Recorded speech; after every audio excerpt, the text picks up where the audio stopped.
ಈಗ ವಿಜ್ಞಾನಿಗಳು ಕಾಂಡಕ್ಕೆ ಇದನ್ನ ಹಚ್ಚಿ ಅದು ತೆಂಗಿನ ಮರಗಳಿಗೆ ಒಂದು ಕಾಂಡಗಳಿಗೆ ಈ ಒಂದು ಮೆಡಿಸಿನ್ ಹಚ್ಚಿ, ಬೇರುಗಳಿಗೆ ಈ ಒಂದು ಮೆಡಿಸಿನ್ ಅನ್ನ ಕಟ್ಟಿ, ಆಮೇಲೆ ಏನು ತೆಂಗಿನ ಗರಿಗಳಿಗೆ ಈಗ ಅದೊಂದು ಹೊಸ ಲಾಬಿ ಸ್ಟಾರ್ಟ್ ಆಗಿದೆ. ಬಿಸ್ನೆಸ್ ಮಾಡ್ಕೊಂಡ್ಬಿಟ್ಟಿದ್ರು ಸುಮಾರು ಜನ.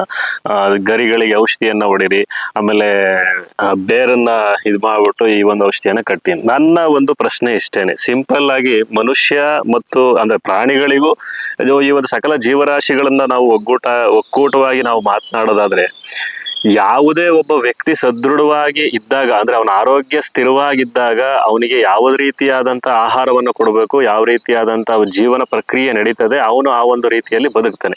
ಸೊ ತೆಂಗಿನ ಮರಗಳು ಅದೇ ರೀತಿನೇ. ಸೊ ಇವಾಗ ಅವನ ಆರೋಗ್ಯ ಅಂದ್ರೆ ಪಂಚಭೂತಗಳ ಆಧಾರವಾಗಿ ನಾವೆಲ್ಲ ಕೂಡ ಜೀವರಾಶಿಗಳು ಬದುಕೋದು. ಯಾವ ವಿಚಾರಕ್ಕೆ ನಾನು ಹೇಳ್ತಾ ಇದ್ದೀನಿ ಅಂದ್ರೆ, ಈಗ 1985 ಏನಿಗೆ ನಾನು ಆಲ್ರೆಡಿ ಈಗ ಒಂದು ಉಲ್ಲೇಖ ಮಾಡ್ಬಿಟ್ಟಿದ್ದೀನಿ, ನಾನು ಮತ್ತೆ ರಿಪೀಟ್ ಮಾಡಕ್ ಹೋಗಲ್ಲ. ಫಾರೆಸ್ಟ್ ಝೋನ್ ಇಲ್ದಲೇ ಇರ್ತಕ್ಕಂಥದ್ದು ಎನ್ವಿರಾನ್ಮೆಂಟ್. ಈಗ ನಿಮಗೆ ಗೊತ್ತು ಇವತ್ತು ಎಷ್ಟು ಟೆಂಪರೇಚರ್ ಇದೆ ಅಂತ ಹೇಳಿ. ಸೊ ಈ ಒಂದು ಟೆಂಪರೇಚರ್ ರೈಸ್ ಆಗೋದಕ್ಕೆ ಮುಖ್ಯ ಕಾರಣ ಯಾರು? ಆ ಒಂದು ಕೆಲಸವನ್ನ ಮಾಡಬೇಕಾಗಿದ್ದಿದ್ದು ಯಾರು? ಸೊ ಓಕೆ, ಖಂಡಿತ ಈಗ ಎಕ್ಸಸ್ ಆಫ್ ನಾವು ಕಲ್ಟಿವೇಶನ್ ಮಾಡ್ತೀವಿ, ಆ ಒಂದು ವಿಚಾರವನ್ನು ನಾನು ಒಪ್ಕೊಳ್ತೀನಿ, ನಾನು ಏನಿಲ್ಲ ಅಂತ ಹೇಳ್ತಾ ಇಲ್ಲ. ಆದ್ರೆ ಮೂಲವಾಗಿ ಆ ತೆಂಗಿನ ಮರ ಬದುಕೋದಿಕ್ಕೆ ವಾತಾವರಣನೇ ಸರಿಯಾದ ರೀತಿ ಪೂರಕವಾಗಿ ಇಲ್ದಲೇ ಇದ್ದಾಗ, ಸೊ ಅದು ಯಾವ ರೀತಿ ಬದುಕುತ್ತೆ? ನಾವ್ ಯಾವ ಔಷಧಿಯನ್ನ ಕೊಟ್ರೇನು, ಯಾವ ಒಂದು ಇದನ್ನ ಮಾಡಿದ್ರೇನು, ಅದ್ರ ರಿಸಲ್ಟ್ ಎಷ್ಟಿದೆ? ಸೊ ನೀವು ಬರೀ ಔಷಧಿ ಕಟ್ಟಿ ಅಂತ ಹೇಳ್ತೀರಾ. ಔಷಧಿ ಕಟ್ಟಾದ ನಂತರ ಸತತವಾಗಿ 3 ತಿಂಗಳು 6 ತಿಂಗಳು ಆ ಮರದಲ್ಲಿ ಬರ್ತಕ್ಕಂತ ಒಂದು ಉತ್ಪನ್ನವನ್ನ ನಾವು ಉಪಯೋಗನೆ ಮಾಡಂಗಿಲ್ಲ. ಸೊ ಅದನ್ನ ಆ ರೀತಿಯಾದಂತ ಒಂದು ಇದನ್ನ ನಾವು ಮಾಡೋದಿಕ್ಕೆ ರೈತ ಸಶಕ್ತನಾಗಿದ್ದಾನ. ಈಗ ಆರ್ಥಿಕವಾಗಿ ಕುಸಿದವಾಗಿರ್ತಕ್ಕಂತ ಒಂದು ಈ ಕಡೆ ಫಸಲು ಕುಸಿದವಾಗಿರೋದು ಒಂದ್ ಕಡೆ ಆದ್ರೆ, ನೀವು ಮರಗಳಿಗೆ ಇದನ್ನ ಕಟ್ಟಿ ಅದನ್ನ ಕಟ್ಟಿ ಅಂತ ಹೇಳಿ ಅದ್ರ ವಿಚಾರವನ್ನ ನೀವ್ ಯಾಕೆ ಮಾತನಾಡ್ತಿದ್ದೀರಾ? ಮೂಲವಾಗಿ ನಾನು ಒಬ್ಬ ಸೈಂಟಿಸ್ಟ್ ಕೇಳಿದಾಗ ಅವ್ರು ಹೇಳಿದ್ದೆ ಏನಂದ್ರೆ ನನಗೆ ಆಶ್ಚರ್ಯ ಆಗ್ತದೆ.